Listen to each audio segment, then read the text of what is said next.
It is impossible to appreciate what Mantis meant to the first man without knowing something of the role which the story played in his spirit. The story was his dearest and most treasured possession.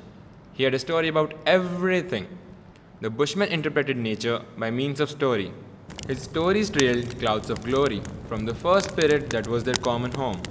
They all had a place by such fire as he had in that home. They all had a place by such a fire, but in the light of that fire, Mantis ruled.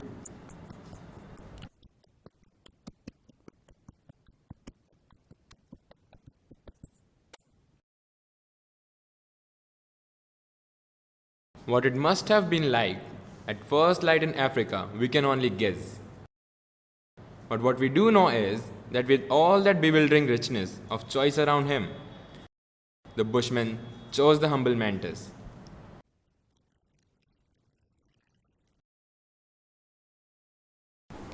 Who is this strange Mantis character? And why should we make a film about him? He is just an insect, and I am much more into high-tech 3D and virtual reality.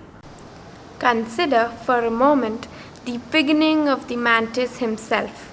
For the Bushman, the mantis began in the ancient first soil of Africa as a tiny invisible egg. That egg became a worm, creeping and crawling on the earth before it suddenly transformed into a creature of long legs and fabulous wings.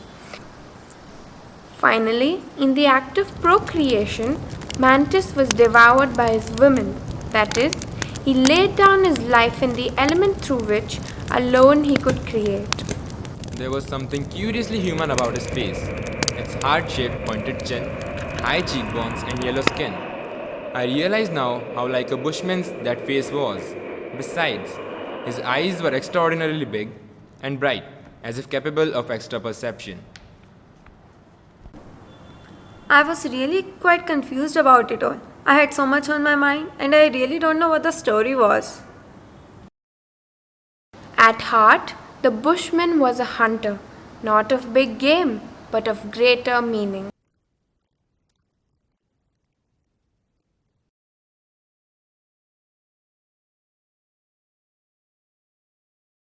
The Bushman called him All Tinderbox, the bringer of fire.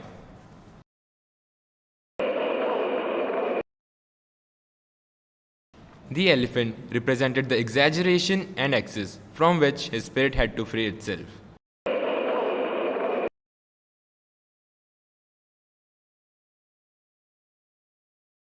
I'm here! I'm here!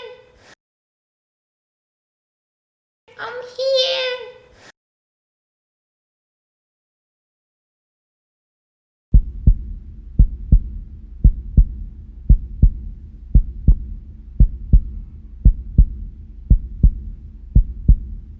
The mantis rescued the meaning of the small from the tyranny of the great, renewing life on earth.